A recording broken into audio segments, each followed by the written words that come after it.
കലാസ്നേഹികളെ നമസ്കാരം. ശതാബ്ദി ആഘോഷിക്കുന്ന മലയാളത്തിന്റെ പ്രിയ കഥനകല കഥാപ്രസംഗം. പ്രതിവാര കഥാപ്രസംഗ പരിപാടിയിൽ മലയാളി ഏറെ കേട്ടു പരിചയപ്പെട്ട ഒരു കവിതയുടെ കഥാപ്രസംഗാവിഷ്കാരം.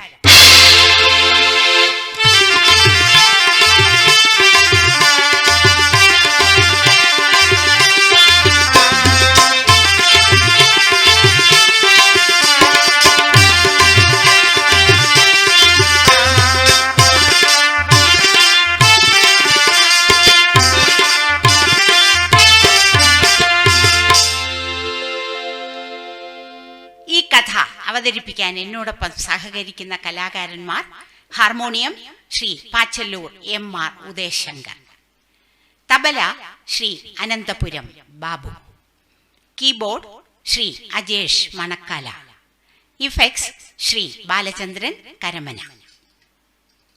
മീനച്ചൂടിൽ പുകഞ്ഞുകൊണ്ടിരിക്കുന്ന ഒരു രാത്രി. മലയാളത്തിന്റെ പ്രിയ കവി എഴുത്തിന്റെ നോവിൽ പിടയുകയാണ്. ചുട്ടുപഴുത്ത ആ രാത്രിയിൽ ഒരു ചെറു കാറ്റുപോലും വീശുന്നില്ല.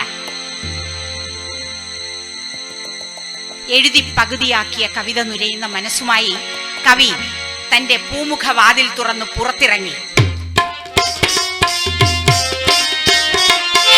പ്രേതത്തിൻ വിളറിയ ചിരിപോൽ പല്ലും കാട്ടി പാതിരാമരവിച്ചു വീണ പാതകൾ തോറും. പ്രേതത്തിൻ വിളറിയ ചിരിപോൽ പല്ലും കാട്ടി പാതിരാമരവിച്ചു വീണ പാതകൾ തോറും. നേരം വെളുത്തില്ല കാക്കുന്നു ശുക്രതാരം കിഴക്കിന്റെ പൂക്കുറ്റി കത്തുവാൻ. നേരം വെളുത്തില്ല കാത്തുനിന്നു ശുക്രതാരം കിഴക്കിന്റെ പൂക്കുറ്റി കത്തുവാൻ. കത്തി പൂക്കുറ്റി ധാരാളമാം രാത്രി തന്നിൻ രക്തം തെറിച്ചു തുടുക്കുന്നു ദിങ്മുഖം. കത്തി പൂക്കുറ്റി ധാരാളമാം രാത്രി തന്നിൻ രക്തം തെറിച്ചു തുടുക്കുന്നു ദിങ്മുഖം.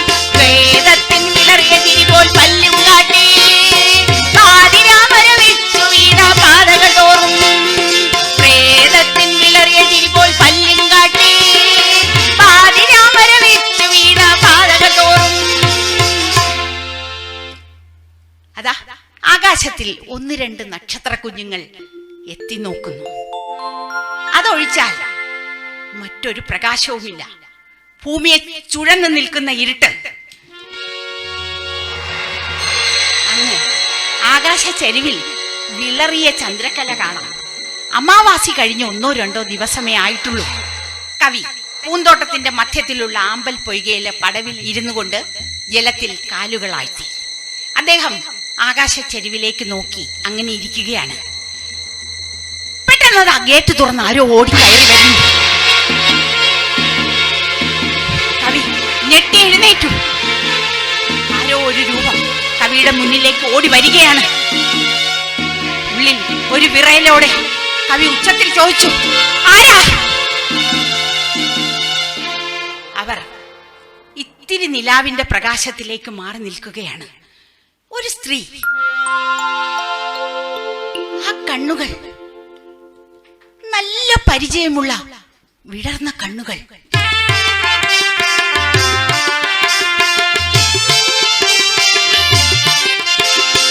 രക്തം തുടിച്ചു തളം കെട്ടി നിൽക്കുമാ കത്തിക്കയറും മിഴികളിൽ രണ്ടിലും കണ്ടു ഞാൻ ചെങ്കില്ലു കൂട്ടിൽ പിടിച്ചിട്ട രണ്ടു പിടയുന്ന നീല മത്സ്യങ്ങളെ. രക്തം തുടിച്ചു തളം കെട്ടി നിൽക്കുമാ കത്തിക്കയറും മിഴികളിൽ രണ്ടിലും കണ്ടു ഞാൻ ചെങ്കില്ലു കൂട്ടിൽ പിടിച്ചിട്ട രണ്ടു പിടയുന്ന നീല മത്സ്യങ്ങളെ. രണ്ടു പിടയുന്ന നീല മത്സ്യങ്ങളെ. രണ്ടു പിടയുന്ന നീല മത്സ്യങ്ങളെ. അവളുടെ മുഖം പകുതി ഇരുട്ടിലാണ്. കവി അവളോട് ഒന്നുകൂടി അടുത്തു നിന്നു. നീ ആരാണ്? എന്തിനിവിടെ വന്നു? ചേട്ടൻ എന്നെ മനസ്സിലായില്ലേ? ഞാൻ ആയിഷ, ചേട്ടന്റെ ആ പഴയ പാൽക്കാരി പെണ്ണ് ആയിഷ. കവിയുടെ മനസ്സിലേക്ക് 100 ഓർമ്മകൾ തള്ളിക്കയറി വന്നു. പിന്നോട്ടു പിന്നോട്ടു താളും പുറങ്ങളും ഒന്നായി മറിഞ്ഞു മറഞ്ഞു കൊടുന്നനെ. പിന്നോട്ടു പിന്നോട്ടു താളും പുറങ്ങളും ഒന്നായി മറിഞ്ഞു മറഞ്ഞു കൊടുന്നനെ. 1000 പേജെഴുതി കഴിഞ്ഞതാം എൻ ചേതനയിലെ ഓർമ്മതൻ പുസ്തകം. 1000 പേജെഴുതി കഴിഞ്ഞതാം എൻ ചേതനയിലെ ഓർമ്മതൻ പുസ്തകം. പിന്നോട്ടു പിന്നോട്ടു താളും പുറങ്ങളും ഒന്നായി മറിഞ്ഞു മറഞ്ഞു കൊടുന്നനെ. പിന്നോട്ടു പിന്നോട്ടു താളും പുറങ്ങളും ഒന്നായി മറിഞ്ഞു മറഞ്ഞു കൊടുന്നനെ. ആയിഷ. കവി ഞെട്ടിപ്പോയി. അവൾ ഓടി വന്ന് കവിയുടെ കാൽക്കൽ വീണു. അദ്ദേഹം അവളെ പിടിച്ചെഴുന്നേൽപ്പിച്ചു. അയ്യോ, ചോര ചോര! കവി അലറി വിളിച്ചു. അതെ, ചോര. ആയിഷേ, എന്താണിത്? കൊന്നു ചേട്ടാ, ഞാൻ അവനെ കൊന്നു. ആരെ? ആ പിശാചിനെ, എന്നെ നിക്കാഹ് കഴിച്ച ആ പിശാചിനെ. അവന്റെ നെഞ്ചിലെ ചോരയാണിത്. പെട്ടെന്നതാ ഗേറ്റ് തള്ളി തുറന്ന് കുറെ പോലീസുകാർ പാഞ്ഞു വരുന്നു. അവർ ഓടി വന്ന് അവരെ വളയുകയാണ്. ഇൻസ്പെക്ടർ നീട്ടിയ തൂവാലയിലേക്ക് ആയിഷ തന്റെ കഠാര കൈമാറി. ഇൻസ്പെക്ടർ കവിയോട് ചോദിച്ചു, ഇവളെ നിങ്ങൾ അറിയുമോ? അറിയും. വളരെ കുട്ടിയായിരുന്ന കാലം തൊട്ട് ഇവളെ ഞാൻ അറിയും. ആരാണിവൾ? ആയിഷ, ഇറച്ചി വെട്ടുകാരൻ അദ്രമാന്റെ മകൾ ആയിഷ. ഇവൾ ഇപ്പോൾ ആരാണെന്ന് നിങ്ങൾക്കറിയുമോ? കവി അദ്ദേഹത്തെ പകച്ചു നോക്കി. വേണ്ട സാറേ, സാർ പറയണ്ട. ഞാൻ പറയാം. ഞാൻ വേശ്യയാണ്. ഈ നഗരത്തിലെ ഏറ്റവും വിലയുള്ള വേശ്യ. അവളുടെ മുഖം കത്തി ജ്വലിക്കുകയാണ്. അഴിഞ്ഞുലഞ്ഞ തലമുടി, കീറി പറഞ്ഞ് ചോരയിൽ മുങ്ങിയ ശരീരം. കവി അവളെ തുറിച്ചു നോക്കുകയാണ്. വേശ്യ, നഗരവേശ്യ. 1000 ആയിഷമാരിൽ പുകയുന്ന തീയല ചൂടും വെളിച്ചവും വീശവേ. 1000 ആയിഷമാരിൽ പുകയുന്ന തീയല ചൂടും വെളിച്ചവും വീശവേ. ഈ യുഗത്തിന്റെ വിരൽ തുമ്പു ഭാവികൾ മായാത്ത രക്തക്കുറിപ്പെഴുതിടവേ. ഈ യുഗത്തിന്റെ വിരൽ തുമ്പു ഭാവികൾ മായാത്ത രക്തക്കുറിപ്പെഴുതിടവേ. ഭാവിയെ നോക്കി വരണ്ടൊരൻ ചുണ്ടിനാൽ ചൂളം വിളിക്കാൻ ശ്രമിക്കുകയാണ് ഞാൻ. ഭാവിയെ നോക്കി വരണ്ടൊരൻ ചുണ്ടിനാൽ ചൂളം വിളിക്കാൻ ശ്രമിക്കുകയാണ് ഞാൻ. പോലീസുകാർ അവളെ അറസ്റ്റ് ചെയ്തു കൊണ്ടുപോകുന്നത് കവി പൊള്ളുന്ന ഹൃദയത്തോടെ നോക്കി നിന്നു. സഹൃദയരെ, ആ കവി മലയാളത്തിന്റെ പ്രിയ കവി വയലാർ രാമവർമ്മ. അദ്ദേഹം ആത്മകഥാംശം കലർന്ന തന്റെ കവിതയിലൂടെ നമുക്ക് പരിചയപ്പെടുത്തിയ ആ പെണ്ണിന്റെ കഥ കഥാപ്രസംഗ ആവിഷ്കാരമായി ഞങ്ങൾ അവതരിപ്പിക്കുന്നു. ആയിഷ. കവിക്ക് 21 വയസ്സ് പ്രായം. എല്ലാ ദിവസവും രാവിലെ അദ്ദേഹം കണി കാണുന്നത് ഒരു കൊച്ചു പാൽക്കാരി പെണ്ണിനെയാണ്. സ്ഥലത്തെ ക്ഷീര കർഷകൻ മജീദിന്റെ വീട്ടിൽ നിന്ന് പാല് ശേഖരിച്ച് വീടുകൾ തോറും കൊണ്ട് നടന്നു നിൽക്കുന്ന ഒരു കൊച്ചു പാൽക്കാരി പെൺകുട്ടി ആയിഷ. ആയിഷ നാടിൻ രോമാഞ്ചങ്ങൾ തന്നീ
പരൽ മീനുകളെ പോലെ പിടയ്ക്കുന്ന കണ്ണുകൾ, ഒരു കൊച്ചു ഹൂറി.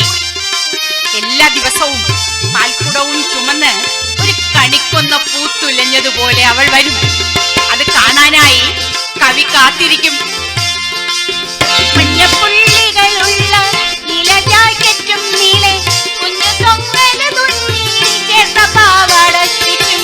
മഞ്ഞപ്പുള്ളികളുള്ള നിലജാക്കറ്റും നീളെ കുഞ്ഞു തൊങ്ങല തുന്നി ചേർത്ത പാവാട ചുറ്റും. കൈകളിൽ പൊട്ടി പൊട്ടി ചിരിക്കും വളകളും കൈതപ്പൂതിരുകിയ ചുരുളൻ മുടി കെട്ടും. കൈകളിൽ പൊട്ടി പൊട്ടി ചിരിക്കും വളകളും കൈതപ്പൂതിരുകിയ ചുരുളൻ മുടി കെട്ടും. പുഞ്ചിരി അടരാത്ത മുഖവും തെനൂറുന്ന പൊന്നലും മറക്കുമോ നിങ്ങളെന്നൈഷയെ.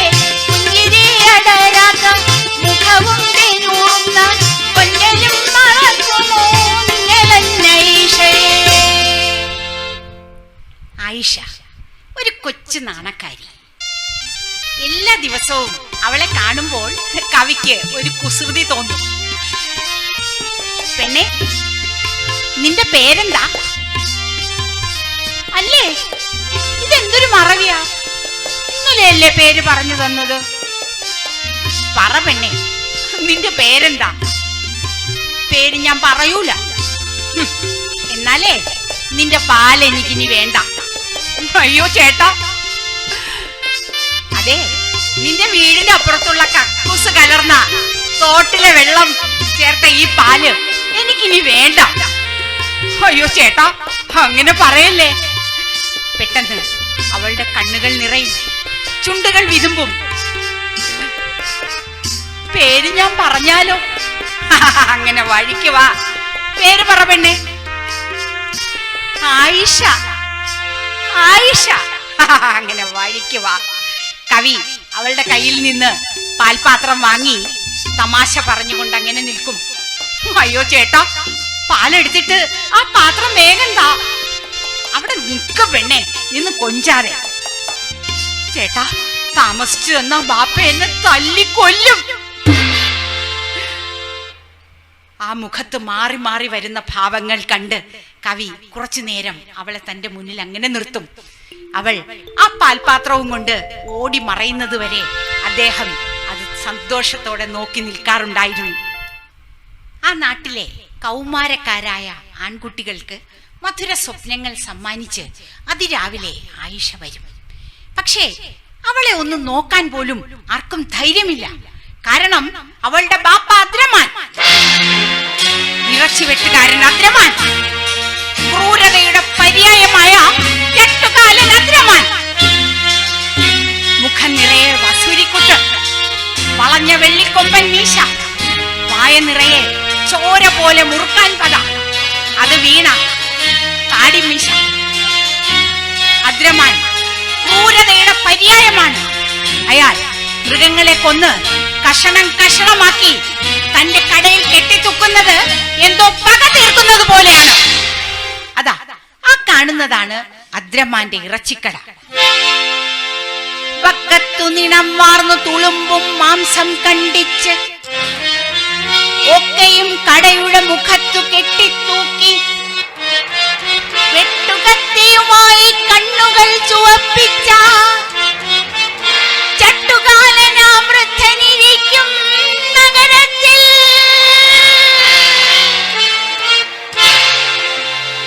അദ്രമാൻ തികഞ്ഞ മദ്യപാനിയാണ്. എല്ലാ ദിവസവും വൈകുന്നേരം അന്ന് കിട്ടിയ കാശൊക്കെ ഒരു രക്തം പുരണ്ട തോർത്തിൽ വാരിക്കെട്ടി ഒരു പോക്കുണ്ട് ഷാപ്പിലേക്ക്. രാത്രിയാകുമ്പോൾ കാലുകൾ നിലത്തുറയ്ക്കാതെ എത്തിക്കുത്തി നടന്ന് നടന്ന് അയാൾ തന്റെ വീട്ടിലെത്തും. അയാളെ കണ്ട് കൊച്ചായിഷ വീടിന്റെ മൂലയിൽ പതുങ്ങിയിരിക്കും. ആയിഷ! എന്താ ബാപ്പ? കുറച്ച് ചൂടുവെള്ളം. ആയിഷ പെട്ടെന്ന് ചൂടുവെള്ളം ഉണ്ടാക്കി കൊടുക്കും. പക്ഷേ ആ വെള്ളത്തിന് ചൂട് പോരെന്നോ ചൂട് കൂടുതലാണെന്നോ പറഞ്ഞ് അയാൾ ആ കുഞ്ഞിനെ ക്രൂരമായി ഉപദ്രവിക്കും. ആ കുഞ്ഞിന് ഉച്ചത്തിലൊന്ന് കരയാൻ തന്നെ ഭയമാണ്. വീട്ടിലെത്തുമ്പോഴെന്നും 100 കുറ്റങ്ങൾ ചൂണ്ടി കാട്ടിയ പെൺകുഞ്ഞിന്റെ ഹൃദയം നോയിപ്പിക്കും. വീട്ടിലെത്തുമ്പോഴെന്നും 100 കുറ്റങ്ങൾ ചൂണ്ടി കാട്ടിയ പെൺകുഞ്ഞിന്റെ ഹൃദയം നോയിപ്പിക്കും. ആയിഷ വിതുമ്പിയാൽ കൈയെനിക്കോർമ്മിക്കുവാൻ ആയിളം കുരുന്നിന്റെ ചേതന ചിലമ്പിയാൽ. ആയിഷ വിതുമ്പിയാൽ കൈയെനിക്കോർമ്മിക്കുവാൻ ആയിളം കുരുന്നിന്റെ ചേതന ചിലമ്പിയാൽ.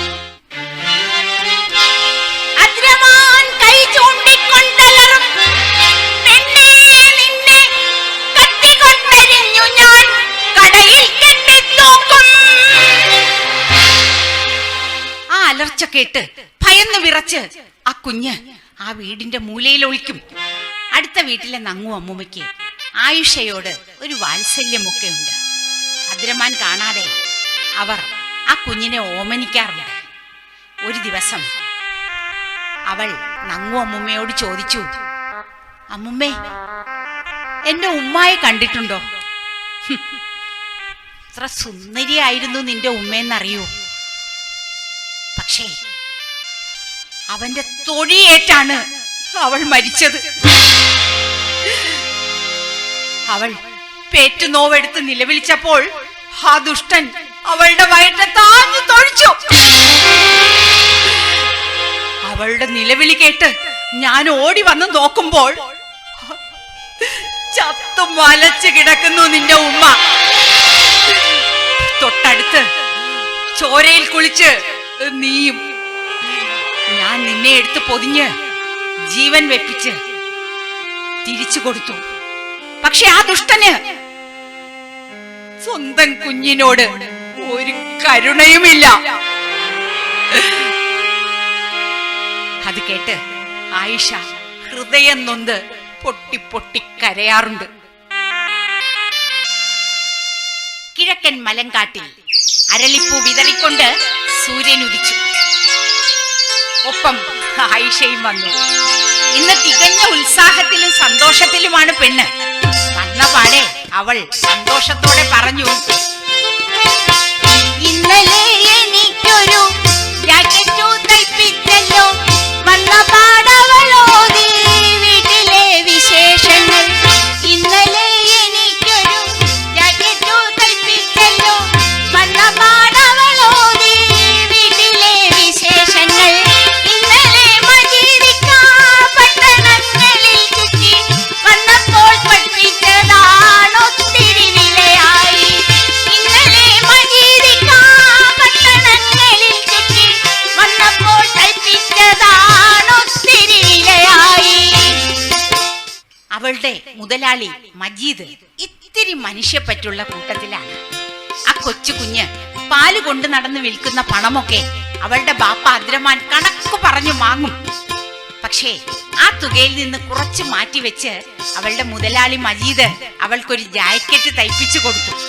വളരെ കാലത്തെ അവളുടെ സ്വപ്നമാണ് പൂവണിഞ്ഞത്. അത് കാണിക്കാനാണ് അവൾ ഓടി വന്നത്. അവളുടെ സന്തോഷം കണ്ടപ്പോൾ കവിക്കൊരു കുസൃതി തോന്നി. ഹേ പെണ്ണേ, ഇതൊരു കിടക്കശീലയാ. ആ മജീദ് നിന്നെ പറ്റിച്ചതാ. ഇതിനെ 6 പൈസ പോലും വിലയില്ല. അത് കേട്ട് അവളുടെ കണ്ണുകൾ നിറഞ്ഞു. ആ ചുണ്ടുകൾ വിതുമ്പി.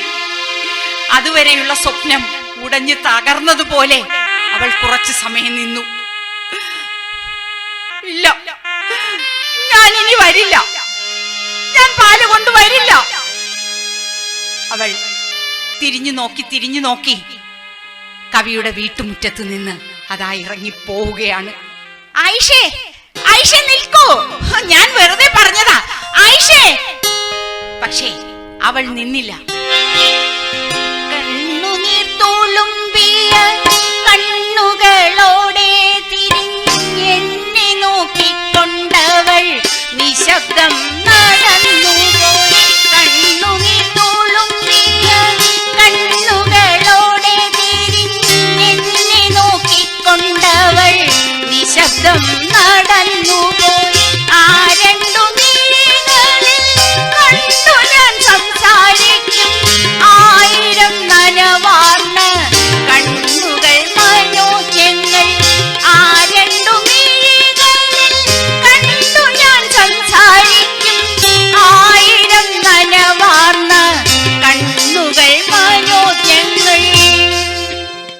കവിയുടെ പിൻവിളി കേൾക്കാതെ അവൾ നടന്നു മറഞ്ഞു.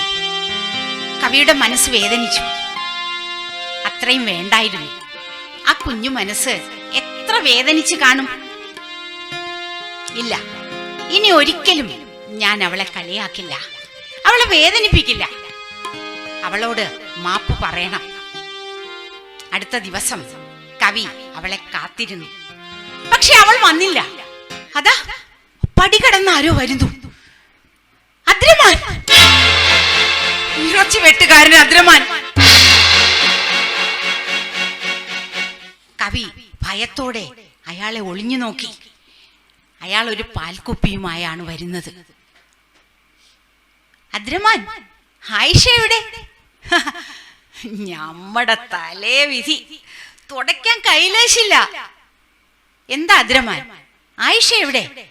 സാറേ, ആയിഷയുടെ നിക്കാഹ് ഇന്നലെ കഴിഞ്ഞ്. അവളങ്ങ് പട്ടണത്തില് പുതിയാപ്പിളന്റെ വീട്ടിൽ പോയി. അദ്രമാൻ,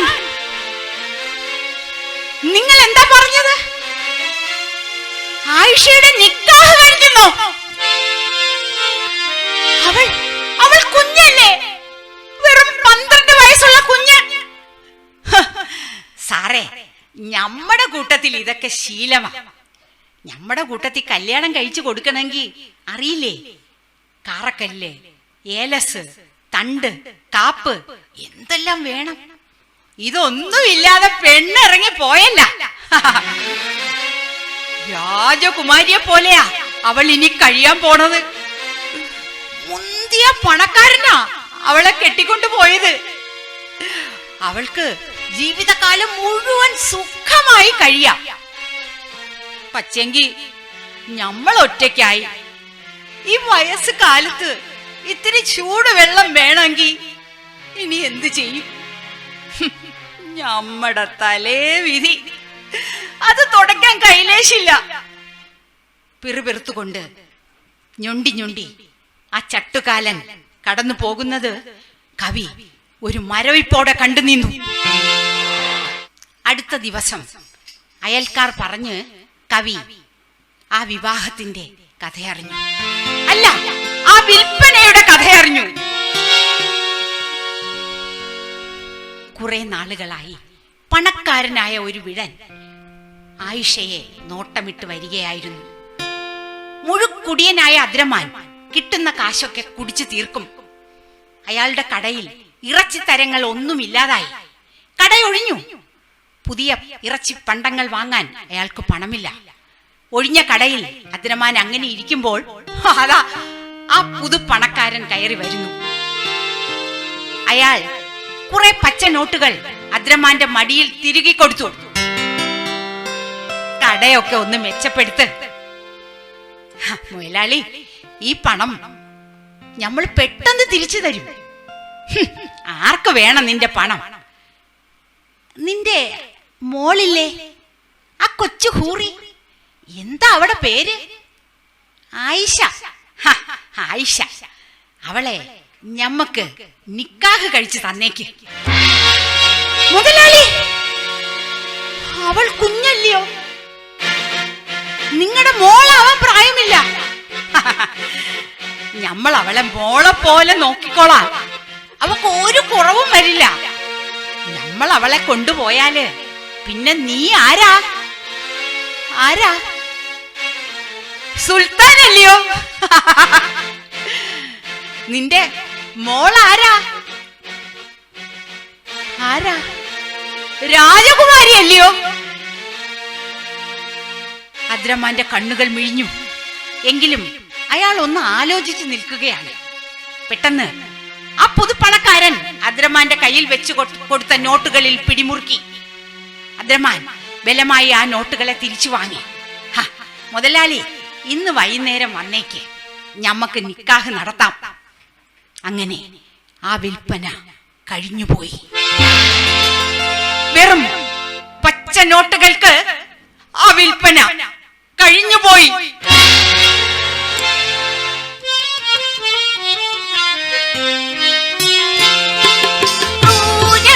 സമുദായ കെട്ടുകളുടെ കാരാകാരത്തിൻ കയ്യാളുകൾ നിയമം